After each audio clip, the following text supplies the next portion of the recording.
Hello.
It's not a good idea for me to be doing things, going places like this.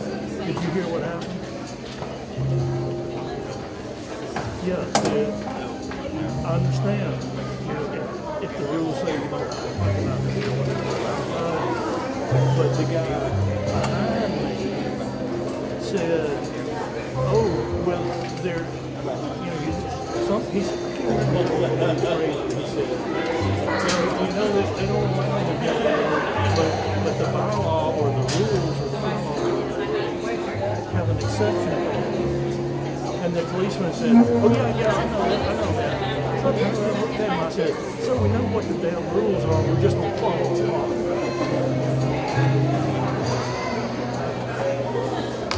And he hung off the road. Excuse me.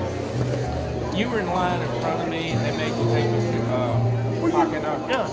You didn't have to pick up a Ford truck. Yeah, I gave them back. I'm sorry. Were those yours? Yeah. I am so sorry. I guess I was pissed off. You know, cause Oh, I understand. are you the one that said that there's an exception in the rules? Oh, okay. Well, somebody behind me told the policeman. Said, you know, the bylaw said there's an exception for it. And the policeman said, yeah, I know. I turned around and looked at him, I said, so you know what the rules are, we just don't follow them.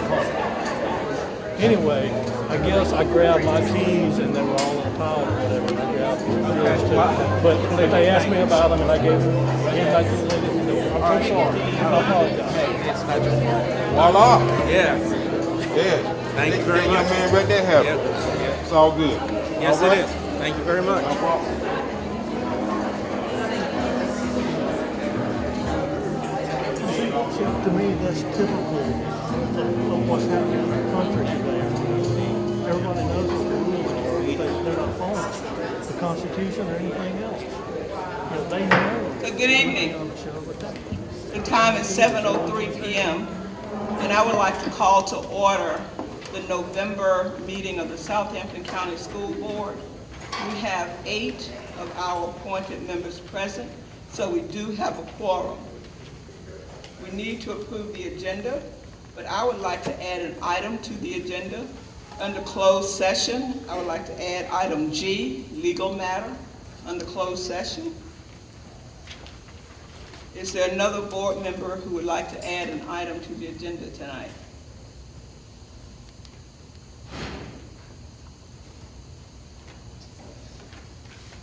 So do we have a member who will move that we accept the agenda as amended? We have a motion by Ms. Bradley, a second by Ms. Roundtree to approve the agenda as amended. Any discussion on the motion? All in favor, please say aye. Any opposed? So we have approved the agenda as amended. The next item on the agenda is the approval of the minutes of the regular meeting. Those minutes were included in our board documents. Are there any additions or corrections to the minutes of the October meeting? If there are no corrections, then the minutes are approved as distributed. We are now down to recognitions, item 3 on the agenda. In Southampton County, we do recognize and celebrate many facets of excellence. So tonight, we're recognizing excellence in terms of the school board participation in training, the superintendent student of the month, and the Southampton County Public Schools Employee of the Month. You know that the Code of Virginia specifies that school board members do have to participate in professional development.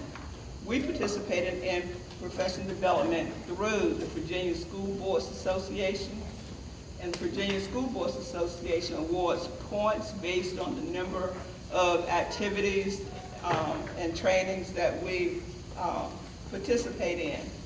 So tonight, the school board member that I really want to recognize is Mrs. Denise Bunn.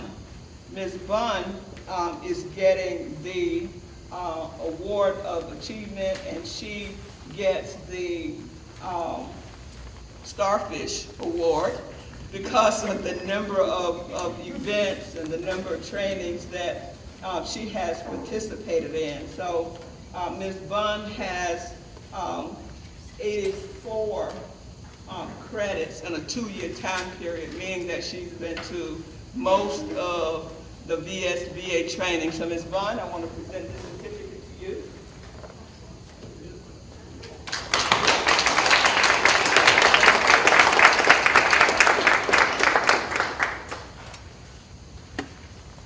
Now, the remaining board members are not as ambitious as Ms. Bunn, but we have received awards of recognition based on the number of credits that we have. Dr. Shannon,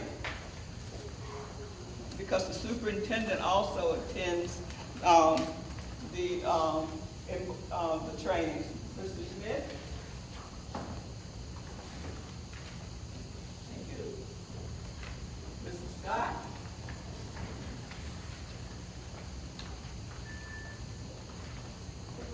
Thank you. Ms. Bradley? Thank you.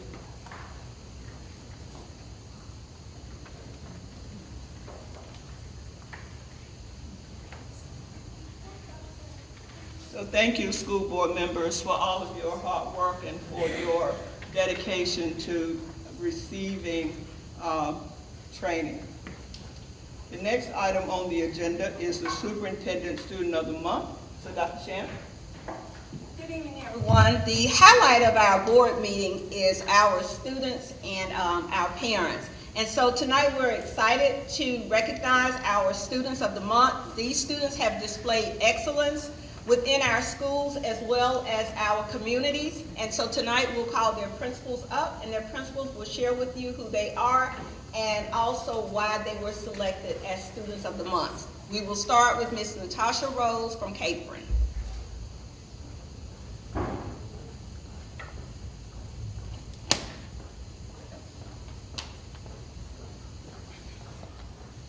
Good evening, everyone. I stand before you, as Dr. Shannon mentioned, to recognize the 2 students from Capron. First, I will recognize Miss Morgan Young.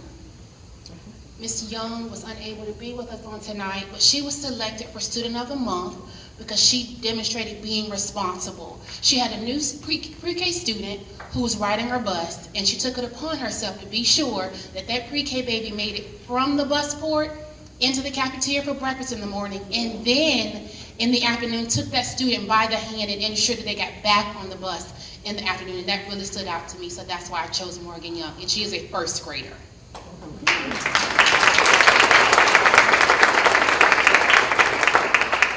Next, I would like to recognize Brianna Bynum.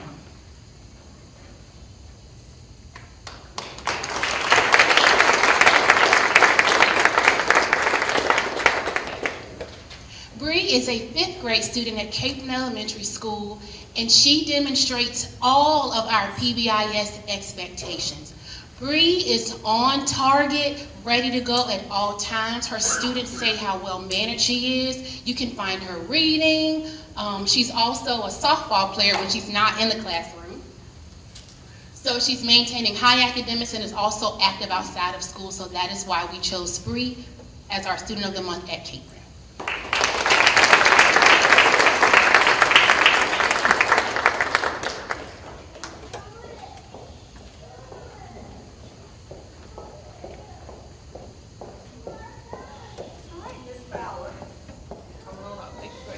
Good evening, board members. On behalf of Maharan, we have a couple students that we'd like to recognize.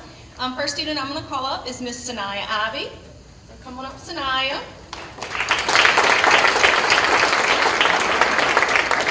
Sanaya is a fourth grader at Maharan, and she was selected by her teachers for being a great classroom helper, a really great peer. She helps out around the school, but most importantly, she does a lot of community service with her Girl Scout troop, so we wanted to make sure she got recognized for her work that she does, and it kind of exemplifies what we are at Maharan outside. So congratulations, Sanaya.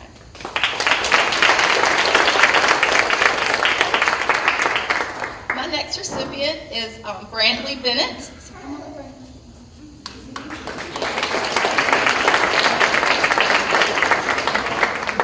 Brantley is a kindergartner. I kind of want to pick him up, show it to you. We call him Baby Brantley only because he is our baby. Not a baby in any other sense, but he's been really, we just attached to Brantley. He's made so much progress since he started with us. He struggled a little bit being in the classroom, kindergarten, new environment. And he's really worked through it, but I want to recognize his teacher, Miss Pretty, came, so thank you for coming, Miss Pretty, and his mom, Miss Bennett, too, because it really does take a village, and the communication and the support on all ends is got Brantley here, because I'm pretty sure a month ago we might not have been able to get Brantley up here, so congratulations, Brantley. Good.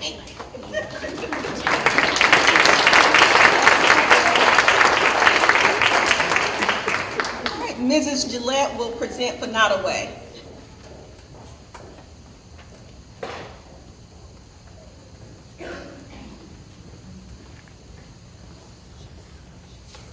Good evening. I was a cougar a few years back, and once a cougar, always a cougar. The first student I have is Rory Kreiser. Is Rory here? Oh, is she behind her?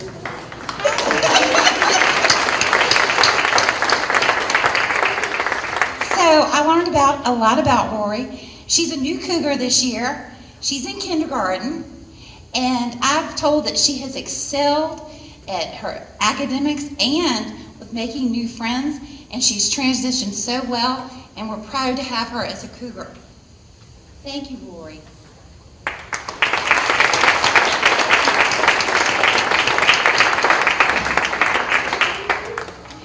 Our next student is Annabelle Upton. Annabelle, come on, Annabelle. Annabelle is also a kindergarten student. She's in Miss Johnson's class, and I hear that she is an amazing role model. Oh, you're Miss Claude's? I'm sorry. She's in Miss Claude's class, her kindergarten class. I'm sorry, sweetie. She is a great role model to other students. She's polite. Her manners are amazing. And this is her second year at Nottoway. She was in pre-K last year, and she's a wonderful and kind friend. And I'm honored to give her this award tonight. Thank you, Annabelle.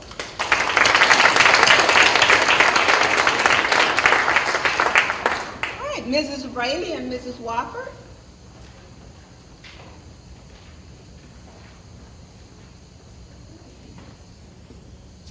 Good evening. We would like to first call Malaya Porter to the podium from Riverdale Elementary School. Malaya. Malaya is a first grade student in Miss Davis' class, and she has received 2 positive referrals recently, one from her teacher for being an awesome classroom helper and citizen, and one from her bus driver. She was chosen as Student of the Month on her bus, and also today she received her report card and she brought home all A's, principal's list. So Malaya is just excelling in every area, so we just want to say congratulations.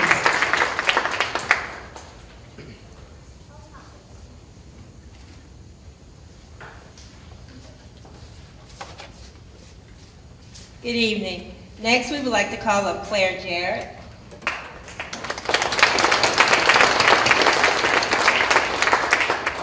Hey, Claire does an awesome job maintaining good grades and attending school. On her recent math benchmark test, she received a perfect score of 100.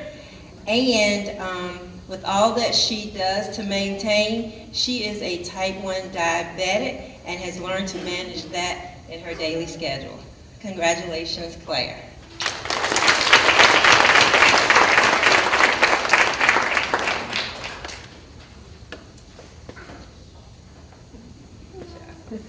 Thank you.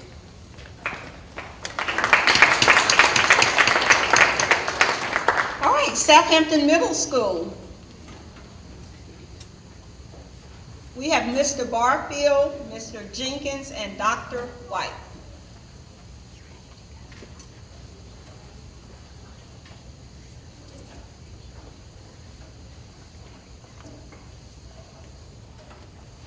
Good evening, everyone. The 6th grade team would like to take this opportunity to recognize 2 students for always being helpful, thoughtful, caring, kind, and supportive.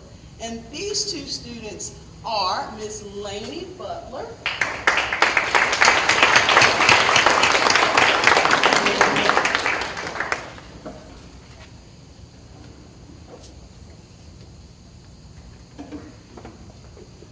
and Mr. Keegan Joyner.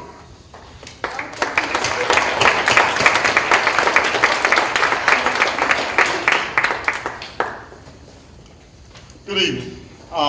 Our 7th grade team has a unique month. Every once in a while you have students that you just see, you don't have to look at grades. All you have to do is talk to them and you can tell they're going to be successful in life. These are 2 young people that we have we're going to introduce tonight that they're it. The first one I would like to introduce is Mr. Music Manning. Mr. Music Manning is a straight-A student. He's one of our student athletes, and as my son grows up, he's the type of young man I want my son to be like.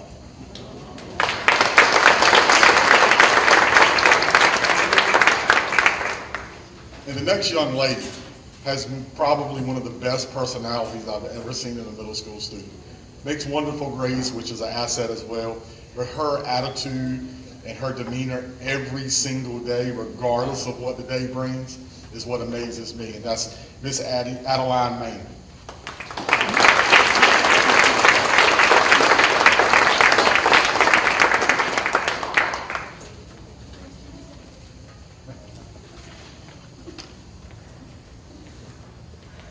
Good evening. For the 8th grade, the class of 2027, we would like to recognize this evening for their outstanding citizenship as well as academic. They are well-rounded students who model the Southampton way of excellence. First, we'd like to recognize Amani Evans. Amani Evans.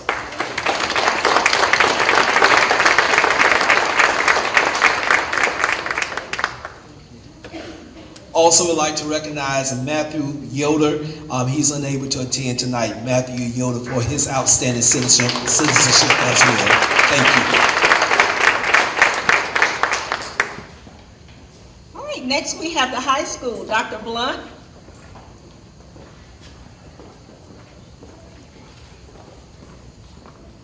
Good evening, Dr. Goodwin, members of the board, Dr. Shannon, and to everyone assembled here. It gives me great pleasure to recognize 2 very special students from Southampton High School. The first student is unable to be here, but I believe his mother is here to receive his award. This student is none other than Mr. Keith Knight Jr. Keith is a junior at Southampton High School, and believe it or not, he's working tonight. Most recently, Keith was voted in as the Vice President for Region 2 with Jobs for Virginia Grads. That is a new initiative here. Keith defines himself as an entrepreneur in landscaping, and he has a goal of being a music artist. In his free time, he writes songs and practices the art of making music by experimenting with the combination of different sounds and compositions. He shared a favorite quote, and it's one of his own. "Trust no looks, poison snakes ain't ugly." Keith is the son of Tia and Mr. Keith Knight Sr. Congratulations.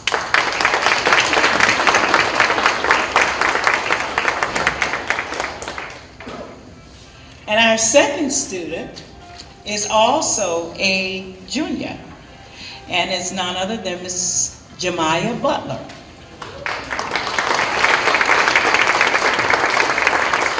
There she is. Jemiah is a student athlete. She's a girls varsity basketball team, and she also plays softball. She's a member of Upward Bound, and most recently, she attended the Jobs for Virginia Graduates Region 2 meeting, and she returned as the president for Jobs for Virginia Grad. Let's give her a hand. After high school, our president plans to attend Townsend University, and she will major in nursing as well as playing softball. In her spare time, she enjoys photography, and her motto is one of her own. Is that correct? Okay. It says, "Don't let your dreams remain dreams. Turn them into reality." Jemiah is the daughter of Nikita Banks and Nathaniel Butler. Congratulations.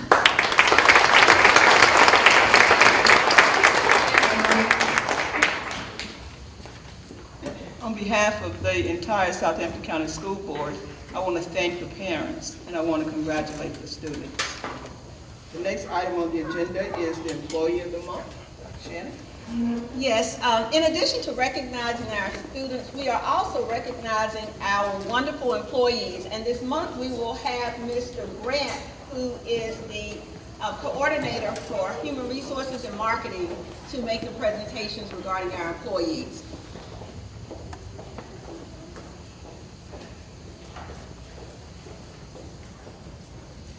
Good afternoon, everyone.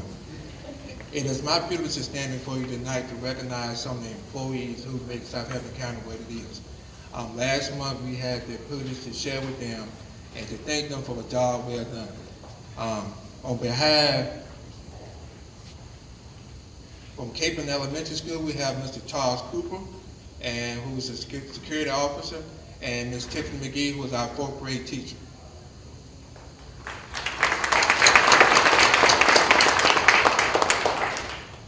From Mahern Elementary, we would like to recognize Ms. Ashley Van Dyke, who is one of our 1st grade teachers, along with Shawanda Harris, who is a CNA.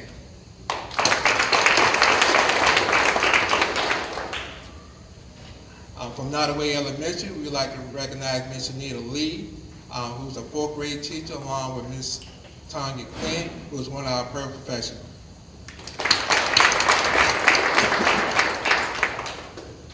From Riverdale Elementary School, Ms. Wynette Parker, who's also a 4th grade teacher, along with Ms. Mary Williams, who's another paraprofessional.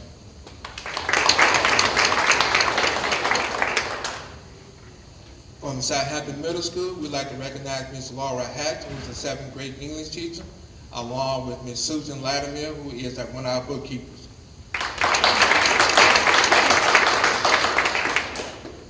From Southampton High School, we'd like to recognize Mr. Paul Key, who's our math teacher, and Ms. Hope Green, who's a paraprofessional.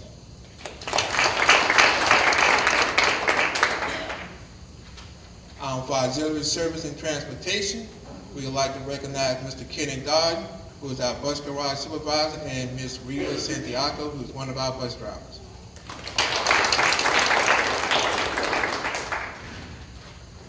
From food services, we would like to recognize Ms. Valerie Mason.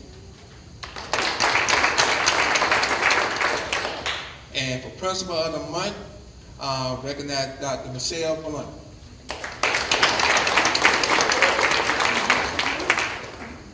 from the central office, one of our STEM specialists, Ms. Rachel Bowe, along with Human Resource Assistant, Christy Gray.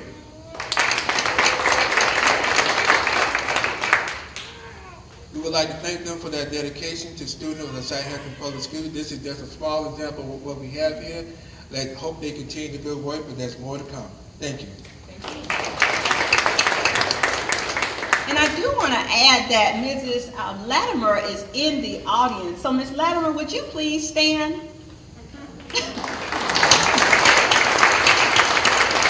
Thank you, Ms. Latimer.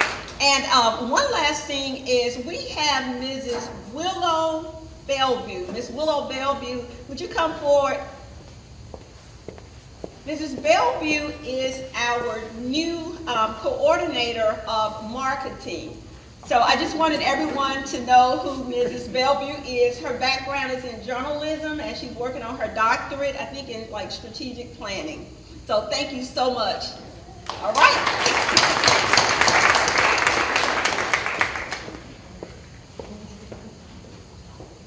Thank you.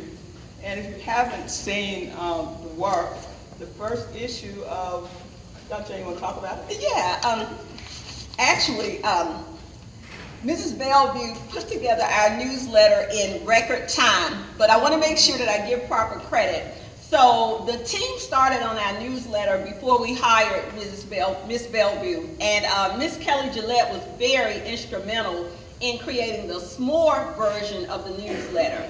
And so Mrs. Gillette and her team, they pulled it all together for the app version. And then we asked a lot of our other employees to submit articles. And so all of the articles that are in here are not articles that I've written. You know, most of these are articles from other employees. And so I think Ms. Bellevue might have started on a Monday, and she had this finished maybe by Wednesday of that week.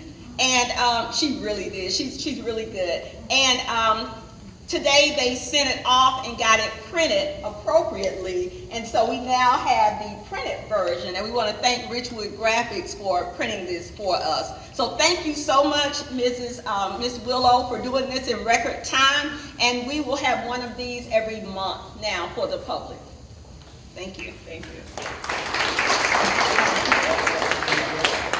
Yes, it's on our website. We also send it out via Remind. And you can sign up for s'more to receive it as a direct link if you want to as well. And then we'll have copies at the schools. Thank you so much.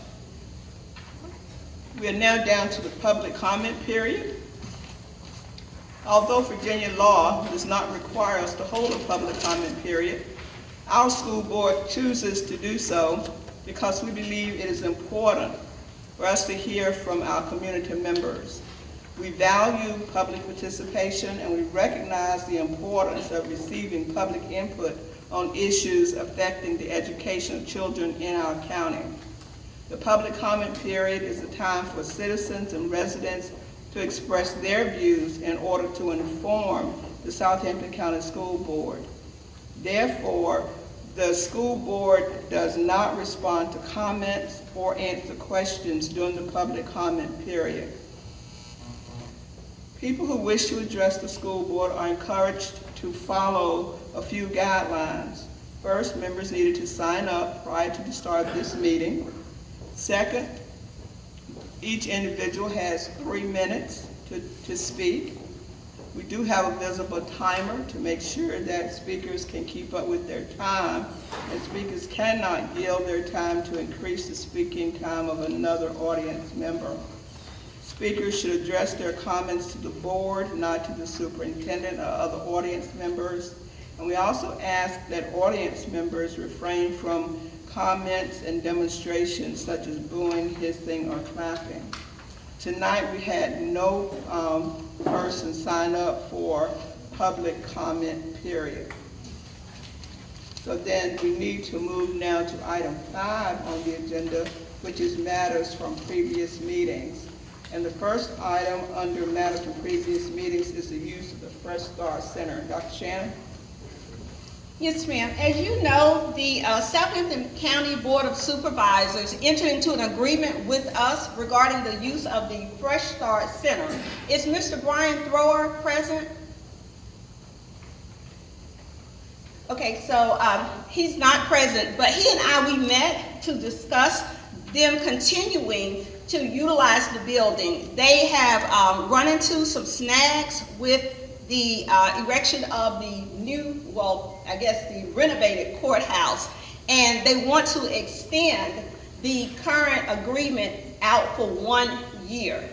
And so the amount that they pay us is in the document, and the document that's included in this board packet is the actual document that Mr. Thrower and I discussed. That's why you see handwriting on this document. But they would like to extend it out for 1 more year.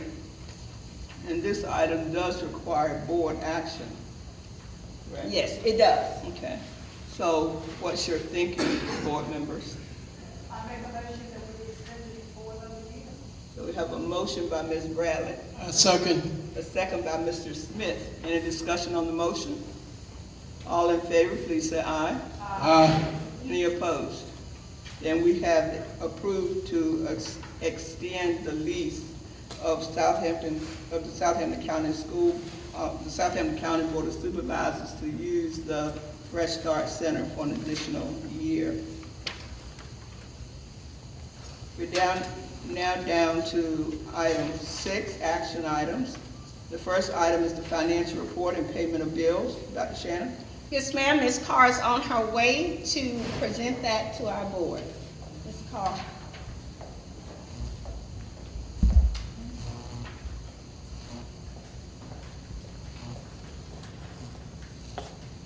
Good evening, all present tonight. If I can bring your attention to the preliminary expenditure report for the month of October. If you'll notice, the local operating budget for the current fiscal year remains at $36,983,11. Our actual expenditures through October 31st total $8,025,039.30. This leaves us a balance of $28,955,271.70. Please note that as of the date of this report, 21.7% has been expended, 21.70% has been expended from the operating budget. The October bill list has been attached to the agenda for the board's approval tonight. Are there any questions? Any questions, board members? We have a board member who will move to pay the bills. Second. So we have a motion by Ms. Reynolds, a second by Mr. Smith to pay the bills as presented. Any discussion on the motion? All in favor, please say aye. Aye. Any opposed? Thank you. Thank you. We have a request for an overnight field trip. Dr. Shannon? Yes, ma'am. The board previously approved for Mrs. Erica Neary, one of our middle school teachers, to take a group of students to Costa Rica. And the board approved this pre-COVID, and then the pandemic hit, and we had to scrap all plans. But Mrs. Neary is with us tonight, and she is again requesting to be able to take a group of students to Costa Rica. So Mrs. Neary, would you come forward just in case the board has some questions, and you can share with us a little bit about your plans to take the students to Costa Rica. Hello, everyone. Hi. Any questions? I'm not sure what. No, we see that. No, we see that it's an 8-day trip. It's to Costa Rica, and students will not miss any time from school because it's at the end of the school year. Yes, ma'am. What grade up? 8th grade, and it will be open to the 10th graders that had applied before. Okay. So it's grades middle and high school students, just middle school students? If that's okay. They had already planned, they had already paid for everything, and because COVID hit, then we couldn't do it. I'm not sure if they're interested anymore, but I would like, for it to be open for them too. Okay, so we'll be open to middle and high school students, Ms. May. How many have you had to sign up? Right now, no one. I had to wait until it was approved. I haven't brought it to the parents or anything. It looks exciting, but the dates are June 19th through June the 26th. The cost is about $3,000 per student. the students do plan to do fundraisers to help defray some of that cost of the expense. They are going with World Strides, which is a recognized travel company for students, and it looks exciting. Sure.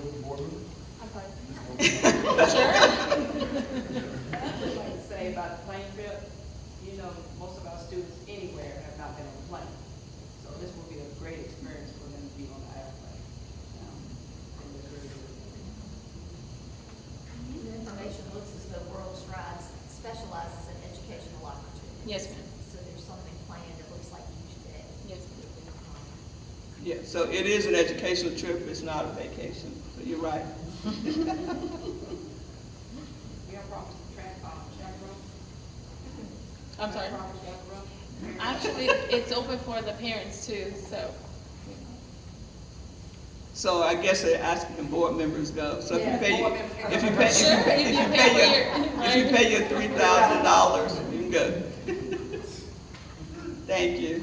Thank you. So we do need a board member to move acceptance. We have a motion by Mr. Scott, a second by Ms. Lane. Any discussion on the motion? All in favor, please say aye. Aye. Any opposed? So thank you. So we have approved the trip to Costa Rica for middle and high school students as well as their parents and any board member who would like to participate. Thank you. The next item is the use of facilities request. Dr. Shannon? Yes, Miss Carolyn Beal with the Franklin Southampton Community Concert Association is requesting permission to utilize the auditorium at Southampton High School on March the 3rd, 2023 for the Virginia Symphony concert. This will be free of charge and open to the public. So we are asking that she be permitted to pay the fee of $32.63, which is the fee that we allow for people who have a 501c3 designation. I have a motion by Ms. Lane, a second by Ms. Was that Bond? Any discussion on the motion? All in favor, please say aye. Aye. Any opposed? Thank you. So now we're down to item 7 on the agenda, and that is informational items. So the first informational item is instructional report. Dr. Shannon? Yes, ma'am. Mrs. Gillette will come forward and talk about our instructional report. Mrs. Gillette?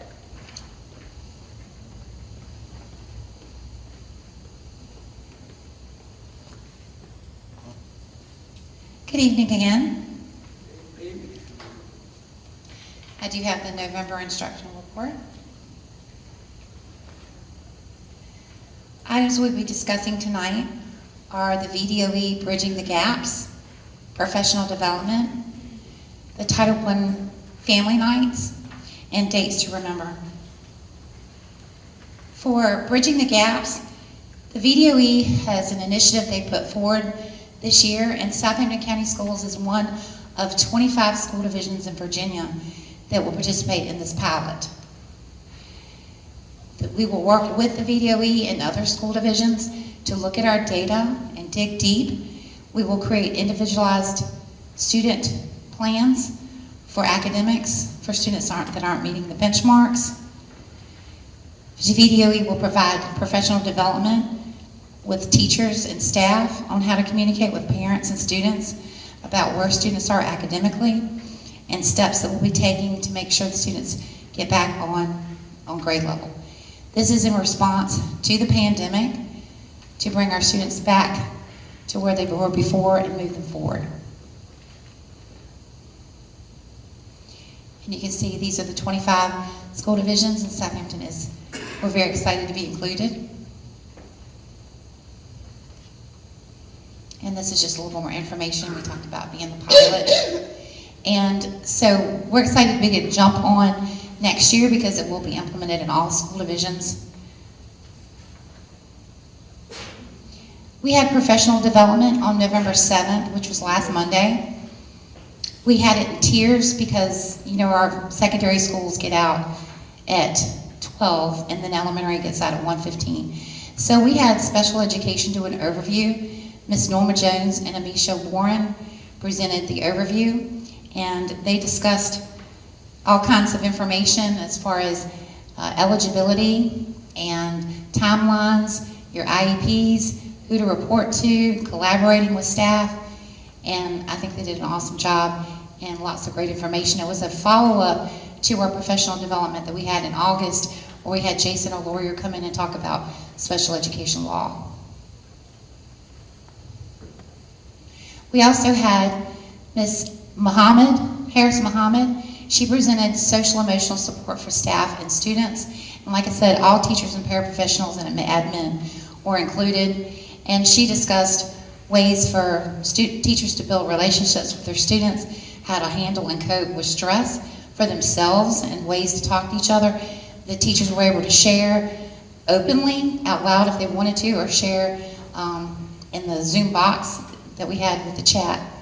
And we also talked about ways of why students might be stressed, and how ways that the students could relate to teachers and teachers could relate to the students, so that they can build those relationships. We also had Waterford with the pre-K through 2, and that is reading. It's pre-K through 2, and that goes along with our Virginia Literacy Act that we discussed last month, that Virginia has passed, that in 2023-24 must be in place. And this was repeated for elementary. I'm sure you might have seen pictures. I do have some pictures to share with you. Our Title I annual fall parent meetings that we had at each elementary school. As all of our schools are school-wide Title I schools, we are required to have annual parent meetings. And at these meetings, all of their curriculums are shared. We explained the compact between student, parent, and school, and those are signed and brought back to school. We look at the parent involvement policy, the VDOE report cards, also resources that are available to parents. And our principals and our teachers and their staff do such an amazing job to involve the parents. And they had literacy night, they had family fun night, and teachers really took it upon themselves to dress up, have different games, activities, food, snacks, you name it, it was there. Free books, everyone was invited, and had very good turnout. And these are just some of the pictures you can see. Chicka chicka boom boom. And we have the Ghostbusters right there in front. It's not clicking.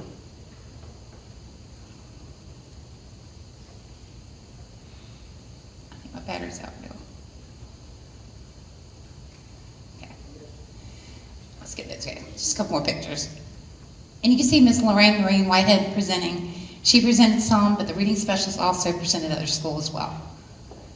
And then some dates to remember. Report cards did come home today. This week we are having COGAT testing for gifted in grades 2nd and 5th grade. We also have the ASVAB test that is on December 2nd.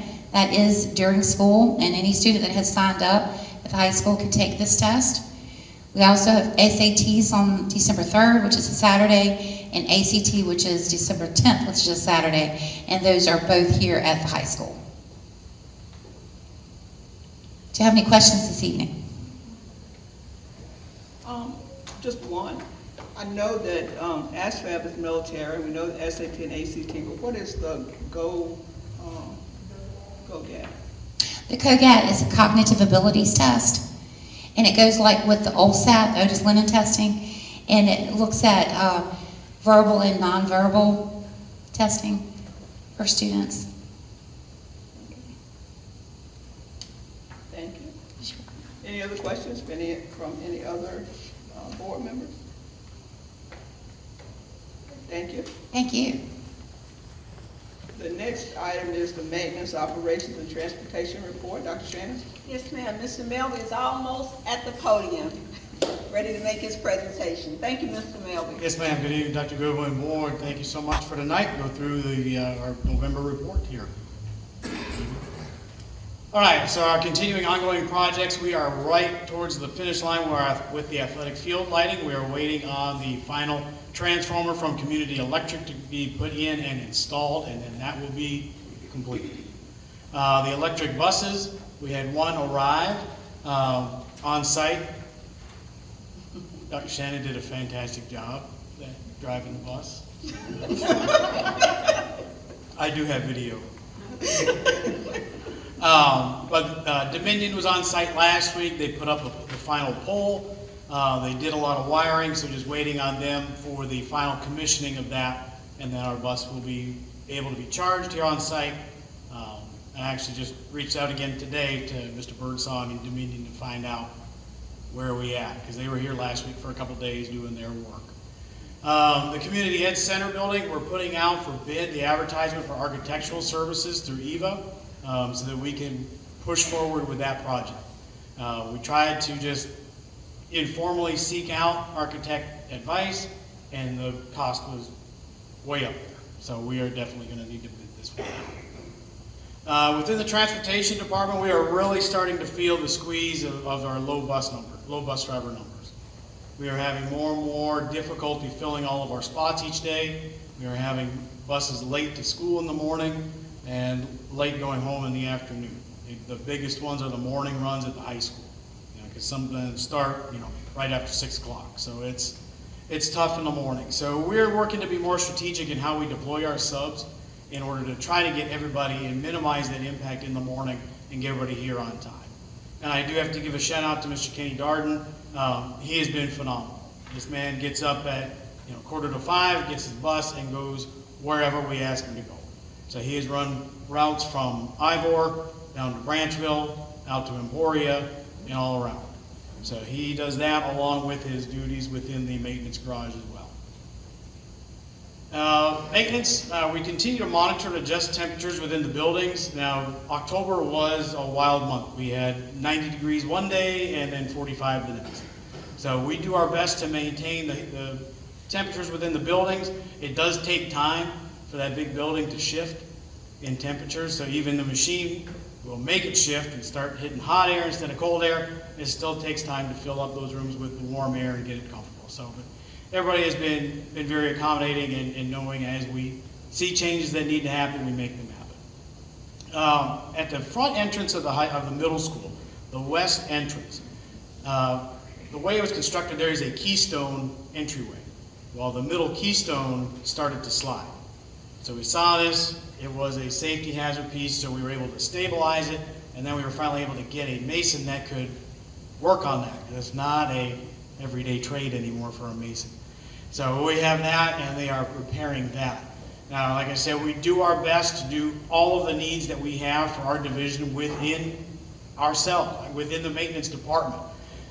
We do supply deliveries, we do the equipment adjustments, the repairs, the preventative maintenance. Everything that we can do in-house, we do in-house. But there are obviously things that are beyond our scope of expertise. We don't have the equipment, the tools, or the know-how to do something, and so we contract out. With doing that, sometimes we are at their mercy as to when they can get here. So we have to make do and do stopgap pieces to get ourselves between the time of failure to the time of repair. So we do our best with our maintenance crew, and the guys are doing a great job. We've got, oh man, that got really small. I was going to say, Mr. Davis, Mr. Artis, and Mr. Claude, they all do a great job. We keep them hustling, that's for sure. All right, this got really small up there. I do apologize. But went through, and this is just a snippet of what these guys do, and the adjustments that they get made on set points. I do that in the main office, at the school board office. So child care down in the VOTEC, we adjusted those set points because it was too cold. And the VOTEC classroom, in between the masonry shop and the electrical shop, the hydraulic door came off. We had to fix that door, put it back on its pins, adjust that so the door wouldn't slam. Here in the front office, it was too cool last week, so we adjusted that temperature, and same with 401 and 405. All those spaces sit between 70 and 72 now. The girls' locker room at the middle school, we had a toilet leak. We had that seal replaced. The soap dispensers around the division, we had multiple requests for replacements of those, and then we made an adjustment and just replaced them all with Rutherford with automatic touchless soap dispensers. So that was one thing. It was no cost to us for all the new dispensers. They came in and they installed every single one of them. Let's see, in the room 405, in the VOTEC business office and in the tunnel, we had some electrical outlets that were not working. This is one of those things that we needed to get an outside company for. So the electricians came in and they took care of all of those for us. At Riverdale, by the gym, they had a toilet that was clogged. That was taken care of. Here at the high school, down in the VOTEC, we had an issue with a sink leaking, and we took care of that pipe. It was tightened, or excuse me, parts was replaced and tightened and repaired. The boiler rooms at Nottoway, the middle school, and Meharon all needed to be cleaned out. They were going to repaint the floors, so they were cleaned out and the floors were prepped. Here at the high school, in the bathrooms up front here, we had some stalls that needed the doors repaired, and same down hall 3, they were all put back up. In the Capron classrooms, it was too cold or too hot, so we had to adjust set points. There were multiple classrooms that were either one way or the other, so we got those straight. The cafeteria at the middle school. This is one, I'm working on it. It's every day Dr. Jenkins is calling, hey man, it's a sauna in the cafe. So okay, get that, make the adjustment. Well, once it kept the third or fourth time, that's when I got Demuth on the phone, and they were dispatched on Friday. And I think today we were pretty decent in there, mid to low 70s, you know, and so it was working properly today. The art room janitor closets at the upstairs of the middle school, we had a drain that we could not get unstopped, and so we called in a plumber. We had to wait about a week for him to get here, but we finally got that up and working. And the same thing in the wigwam, where we had some issues where they would not drain or they would back up. Ended up getting a plumber on site so that we could really address it properly and fix it accordingly. And so, like I said before, those guys do a lot for us. Our 3 maintenance guys, Milton, Roger, and Richard, they do a ton of work. And this is, like I said, just a snippet of what they do beyond the daily maintenance pieces that we ask them to do, or haul paper, or put a desk together, or put a chair together, or hang a picture. So we've got those guys moving, and they are constantly on the go. Any questions? Any questions for Mr. Melby? Thank you, Mr. Melby. Yes, ma'am. All right, great job, Mr. Melby. And I do want to add, with that newsletter, Mr. Melby was very instrumental in writing several articles in that newsletter. And also, he was instrumental in sending articles to the Tidewater News as well. So thank you, Mr. Melby, for your writing as well. Thank you. Thank you. Last month at our meeting, we talked about the Virginia retirement system for bus drivers. It's an issue that we talked about last year. We did a survey last year, but we did ask last month that the superintendent repeat the survey and to look into the Virginia retirement system for bus drivers. So Dr. Shannon, what were your findings? So we do have a short PowerPoint that Mr. Melby is going to pull up. But what I did find was, first of all, I just want to restate that if the bus drivers join VRS, it can't be 1 or 2 bus drivers that join, but it has to be the collective group of drivers that will join VRS. And when they join, or if they join, 5% of their salary will be, paid to VRS, and that's the same percentage of everyone else's salary that is paid. So that comes out of everyone's check. And in addition to that, once they join, also the board would have to determine what is considered part-time. And so part-time right now for all of our other employees is 29.5 hours. And so part-time for bus drivers could be 29.5 hours as well, or whatever the board designates as part-time. But right now for all other employees it's 29.5 hours. Now, what we found when we conducted the survey was that the majority of the bus drivers did not want to participate in VRS. And that was what we found a couple of years ago when we conducted the same survey. So although some bus drivers want to participate and they may be very vocal, you have more bus drivers and car drivers who do not want to participate, and they're just not as vocal, but they have opted not to participate. So that was as of the results that I received last week. And I'll go ahead and allow Mr. Melby to give his presentation. And your information is still in alignment with what I'm saying, right? Yes, ma'am. You Okay. did everything within the PowerPoint. It was a rehash, Dr. Goodwin, just to bring back all the information from, I believe it was 3 years ago that we first looked at it and presented, where we just gave the outline of why we're at a two-tier system, how we got there, and then get into right now the survey results was 60% said no, 40% said yes. And looking at our drivers right now, we don't contract any bus drivers over 5 hours. We have a handful of car drivers that are at 6 hours. But I believe we don't get to that threshold of what we would have our regular employees for a full-time employee to qualify for VRS. And that contribution, we are not able as the schools to make that contribution. Ms. Carr has made it clear to me, making this presentation, if we cannot do it legally, we cannot put that 5% into place for the employee. Yes. And then also in his presentation though, he had, I think, the minimum number of hours. So like some of our bus drivers or car drivers may be contracted for 3 hours, but they may only actually work 1 hour, 1.5 hours, something like that. And then also the salary piece is included in there as well. So would you go ahead and quickly just Yes, ma'am. so that they can see it? And I adjusted with the hourly piece because the numbers for the average hours were inconclusive. They were preliminary numbers, and I really want to get back and do them much more accurately for you because they were just kind of just taken quickly to get that number. But again, so overview, a few years ago when we were asked there was a indicated interest in VRS from the transportation department for those individuals. So we surveyed the staff and we made them aware that their 5% contribution would have to come from their salary. And again, that is the standard and cannot be covered by the division. Bus drivers, car drivers, bus assistants, and car assistants all were involved within the survey. Now, of our roughly 90 transportation employees, 35 answered the survey, and out of that, only 14 said they did want VRS.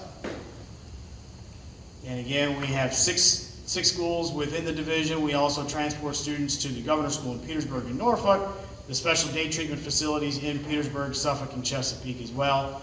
Those are all in contribution to the 2,300 students that we transport every single day. In 2016, the Transportation Department recommended that the superintendent adopt the two-tier system. That was to combat the driver shortage, and the plan was presented and then implemented at the beginning of the 17-18 school year. This year, within our drivers, bus drivers are contracted between either 3 or 5 hours if they are 1 tier or 2. And our car drivers are contracted between 4 and 6 hours. Now, our numbers previously showed that the average hours they worked were always less than their actual contracted hours. And when it worked out, there we go. When it worked out, looking at their hourly wages at that point, it was between $11.78 and $57.90 per hour, depending on their actual hours and their actual pay. Because if you have a more veteran driver that has a shorter route, their per hour pay is going to bump up and look a little more skewed than a brand new driver doing 5 hours and driving that price per hour down. The next steps, like Dr. Shannon said, it is a determination of the board of what you guys want to consider full-time. If we set it the way everybody else in the division is full-time to 30 hours, that is our next steps then what we would take to VRS for their assessments. Thank you, Mr. Miller. Yes, ma'am. What's your thinking, board members?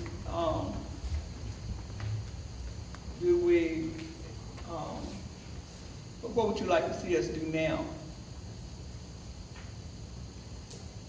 If anything.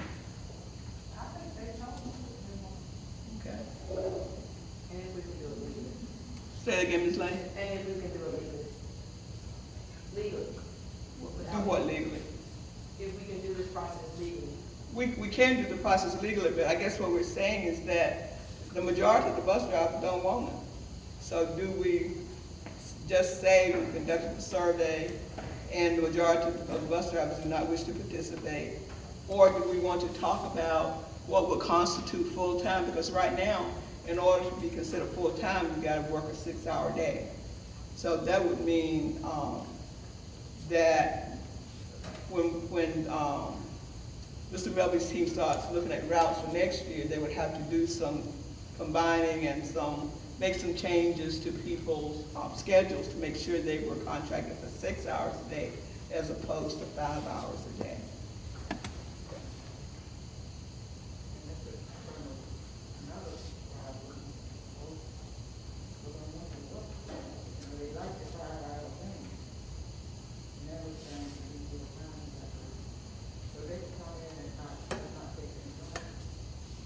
Well, we're talking about retirement, so if we agree to do retirement, everybody who works 6 hours a day would have to do the retirement. You couldn't opt out. I mean, they couldn't opt out. They would have to work the 6 hours, and then they would be included in the Virginia retirement system. But there would be no opt-out provision. It would be everybody who works 6 hours a day. So is that something we'd like to investigate? Or do we want to just say that there's not sufficient interest to continue the investigation at this point? So we got two options. We can either look into the 6-hour day, or we can say there's not sufficient interest in having participation in VRS, and we can revisit it next year. Our two-tier drivers are 5 hours per day, right? Correct. So to build in an additional hour, I don't know how that would be possible, because would we still be able to get kids to school on time to even get that option? And they're not actually working, many are not actually working the 5 hours. That's the other thing. So we would be just adding an additional hour is what we would be doing. Now, and to be clear, you know, because someone may say, well, hey, I work 6 hours because I run the after-school route, or I run, you know, this extra run. But VRS isn't based on that. It's based on their normal contracted pay, not the additional runs and things like that. So the additional runs would be used to constitute the additional hour. So then I guess what we're saying is if we did that, then maybe like the after-school bus would become a part of somebody's contract and not just an additional run. So we could have transportation, or Mr. Melvin would look into how that would work and how many employees could possibly be affected. Or we could say there's not sufficient interest to continue investigating this process at this time.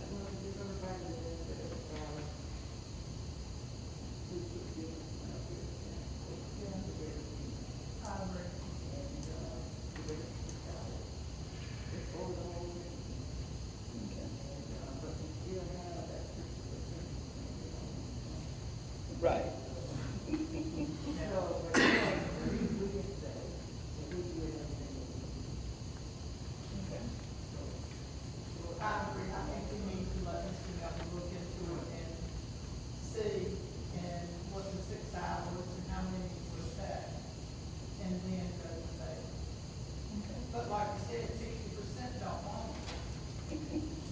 Which means that 60% would not want a 6-hour day.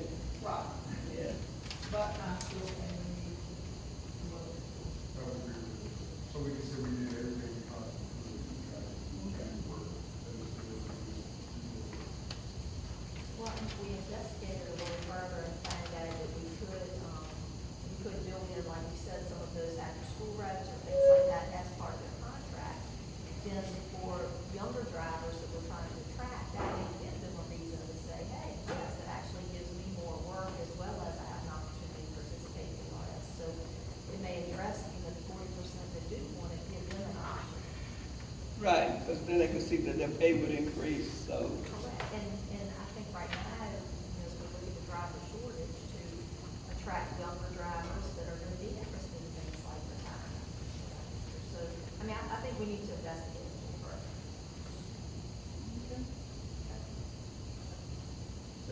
Sounds good. I'm on it. Okay. Any other comments? Okay, so Dr. Shannon says she's on it. And we'll continue to investigate and see what those routes would look like if bus drivers did have a 6-hour-a-day contract and include as a part of somebody's contract the after-school things or the athletic things, you know, so to see what those contracts would look like. And then go back and see if there would be interest in having a 6-hour day. People find it more attractive. Thank you. We're down to D, the Facilities Committee. You remember last year we established an ad hoc Facilities Committee, and that committee was chaired by Ms. Bradley. I would like to reestablish that committee or reappoint that committee. So Ms. Bradley, would you be available to chair that committee again for the current school year? And Mr. Scott, would you serve? Mr. Smith, would you serve? Yes. Okay, so we'll have the Facilities Committee then for the current school year that we had last school year, and that would be Ms. Bradley as chair, Mr. Smith, and Mr. Scott. And this would probably be a good point for Ms. Bradley to remind us of what her committee did last year and the recommendations her committee made last year, and then perhaps go forward from that, and perhaps tell us maybe like in January, February, what your committee is planning to do this year. Last year, we went through every school and inspected everything but the roof. I did not climb on the roof, and I'm not going to climb on the roof. I'm sorry, I'm too old. But we went through what I want to do now is to go back, and the things that I wrote down that needed to be looked at, I want to go back and make double sure that those have been done or they're on the process of being done or they're on the page. Another thing too is, and I don't know, this is something that should have been done years ago, but, and I'm going to put it out here now, I would like to start looking into the possibility of replacing Apron Elementary. When I went and looked at that school, it needs replacing. I mean, end of sentence, period, that's it. It just needs replacing. It is outlived its use. And one of the responsibilities of the committee is to suggest long-range planning. So. And right now, that is looking to be the long range, is to see what we can do about replacing cable. So, but between that and going back, I want to get with Mr. Melby and go back through the schools again and look at what, what I wrote down, what needed to be done, and just to make sure that that's being done or gonna be done. And also, I think last year, maybe, did you look at processes in terms of how staff report issues with buildings? Because I think one of the things we talked about to your committee was to make sure we have a clear and concise process to report needed repairs. The classrooms that I went into, the teachers were told that, if you have a problem, let us know. Let somebody know that you are having a problem. You go to the administrator and let them know that you're having a problem. Don't just continuously live with it. Let somebody know. Yes. If you don't get any response from that, then go to the next step, let somebody know. But I will go back and redo that when I go back through again. Yeah, and just look at the process, but, whether it's a paper process or it's an electronic process, and just so we can make sure we circulate that and that. And that they know. They know. If you have a problem, let somebody know. Right. So, but that's what, hopefully I'll have that done before Christmas. Oh, great. So that's what, and I'm talking about just going back to the school. Oh, Mr. Smith and Mr. Scott looking at you like, before Christmas? Well.